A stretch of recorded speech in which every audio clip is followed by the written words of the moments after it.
Hey, what's going on, everyone? It's CRF Design, and today I'm just going to be going over breaking down my DeAndre Swift swap, basically a tutorial on how to do a jersey swap, but breaking it down afterwards so it's not super long. I'm going to start in the swap section document of it, and we can get back to the color correction and background later. So one theme you guys will see is there actually a ton of imperfections kind of in the little details, but when you zoom out you can't really tell. So I guess it's being kind of lazy, but that's how I get them done quickly. And yeah, we can turn all of this off and start from the base layer.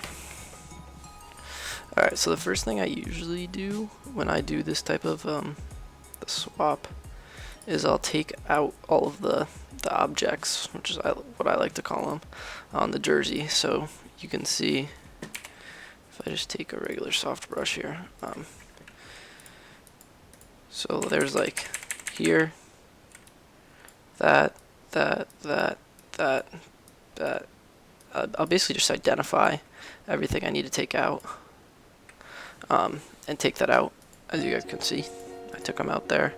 I take them out using the, if I turn this off, I usually take them out using the content aware tool. So I'll just take the polygonal lasso tool, right click, fill, content aware, and it does a really good job of taking that out.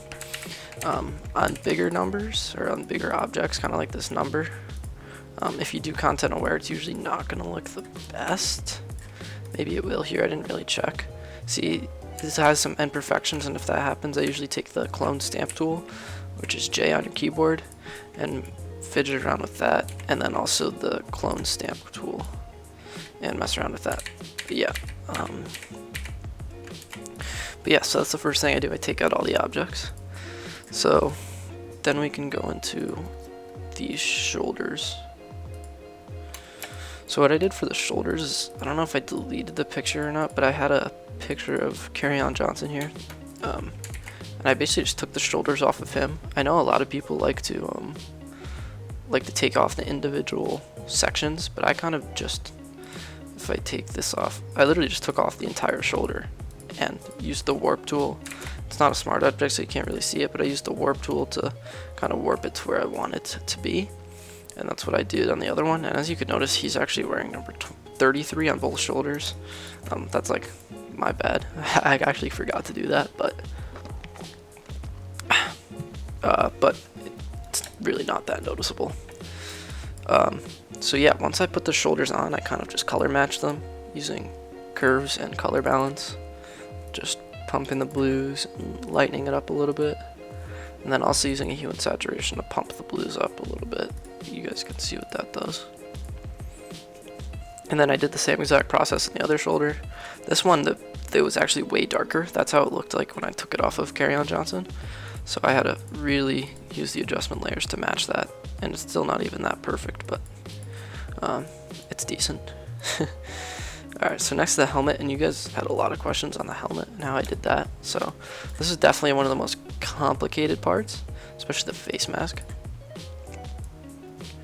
Alright, so the first thing I did was I literally just took the helmet off of Matthew Stafford, like in this picture. Like I literally just cut the helmet off. A lot of people try to recolor the helmet and take all this stuff off.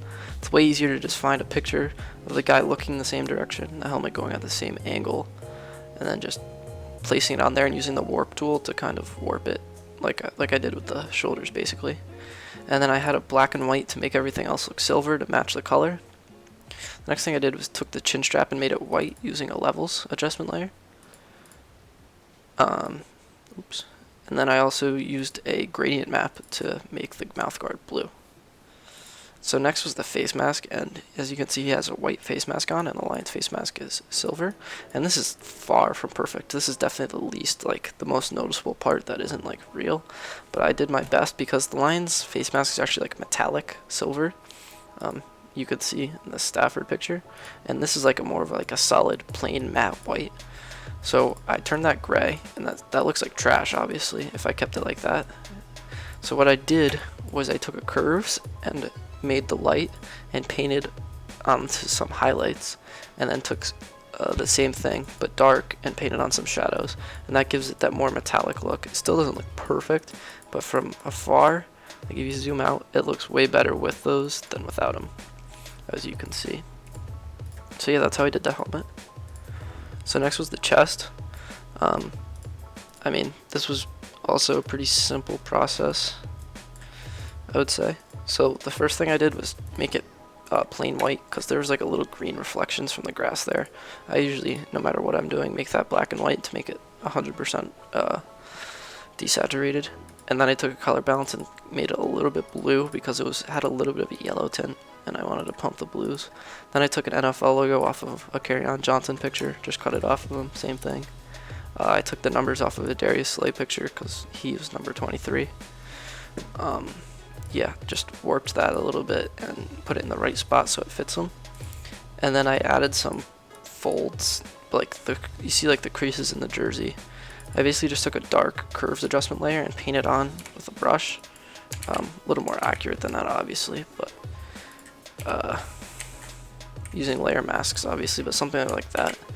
And then did the same thing with highlights to kind of really bring out those folds, make it look way more realistic. So then also another thing I did on my jersey was, you see over here how it's dark because of his arm. His arm is putting light onto the shadow.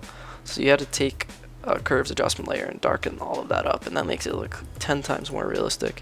And then I took a light adjustment layer and kind of put it over the other side, just curves again.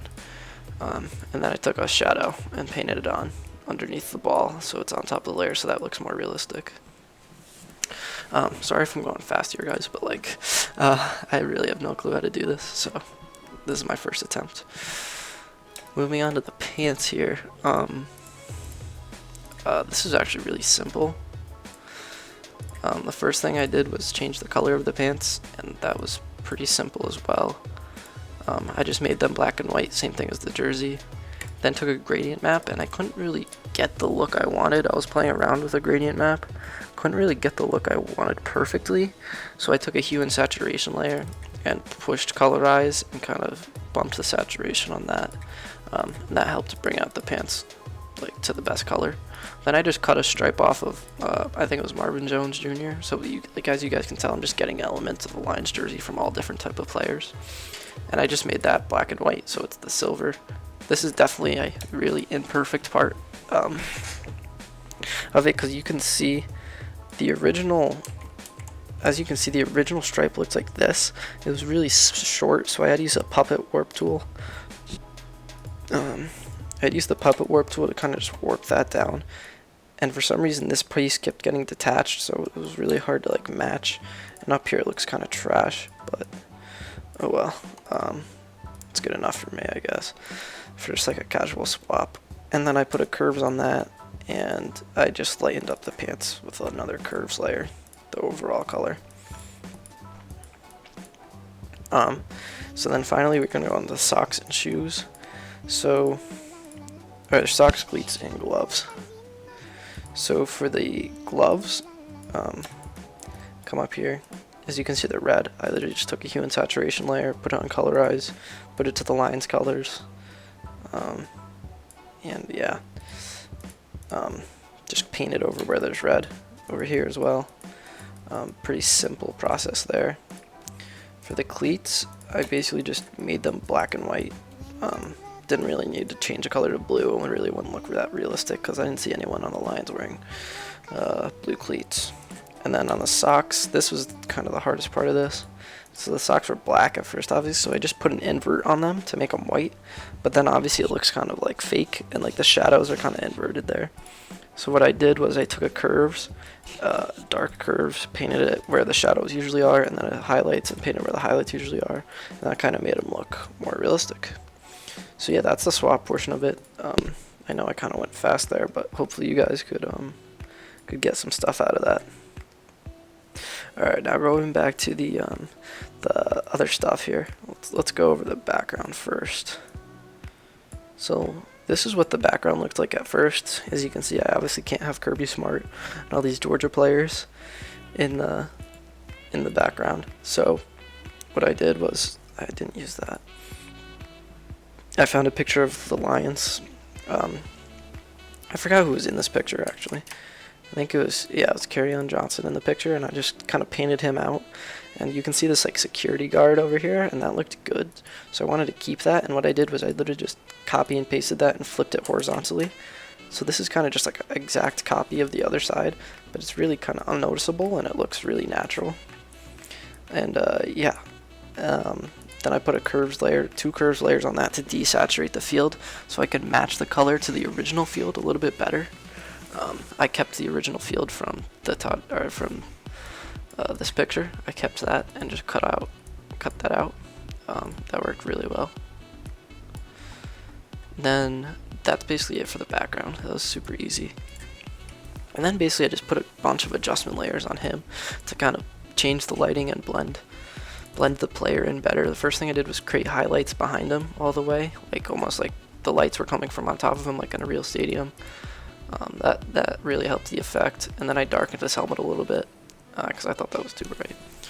Alright, then the next thing I did was I tried to pump I think this was in the yellow section. I go into the yellow section and kind of took that down and made it a little more green. It changes his skin tones a little bit to make him a little more like deep and kind of darker, and that really puts a nice effect on his skin. And then I highlighted his skin a little bit using a light curves adjustment layer and then painted over like where I thought it could be brighter.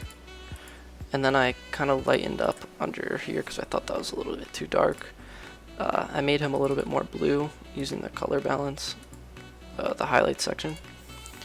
And then the last thing I did was I kind of brightened up the blues up here using a hue and saturation layer. So then what I did was added some noise. That's super simple. You just take a gray, 50% gray layer, and go to filter, noise, and add noise, and then put it on overlay. That adds in like a nice little effect. I do that in every single one of my designs. Yeah, I just like the way it looks. And then finally, the part that brings it all together is the color correction. So we can go over that quickly. It's just basically a lot of color lookups. First thing I did was darken the field because I thought that was a bit too bright. Then I just made everything a bit more blue because it's Lions. I figured everything should be a little more blue. Then I took a curves and took the 100% blacks and kind of pushed them up a little bit to make it more gray. Adds like this nice like overlay filter effect. Then I pumped the hue and saturation a little bit because I thought that was a little desaturated. Then I started going with the color lookups. You guys can just look right here on what I used in the opacity. I can't really go over them all.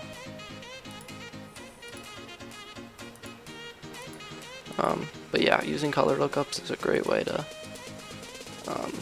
kind of just boost the overall color correction. Then I used exposure and pumped the offset a little bit, and the gamma correction, turn that up a little bit, and those kind of set each other off and do the same thing as the curves, but a little bit different.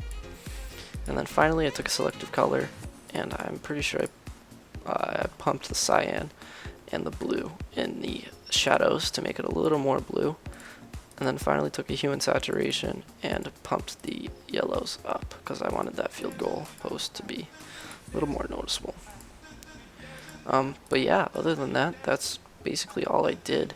All I do. It takes practice, guys. Like, it's not going to come automatically. And yeah, the last thing I wanted to show you is the shadows. Basically just added shadows underneath his feet. Pretty simple stuff, but it adds a bit more realism there. But yeah, that's it. That's about it. Let me know if you want to do anything else. I know this was pretty trash, but hopefully it helps a couple of you guys. So yeah, I guess I'll see you guys in the next video. See ya.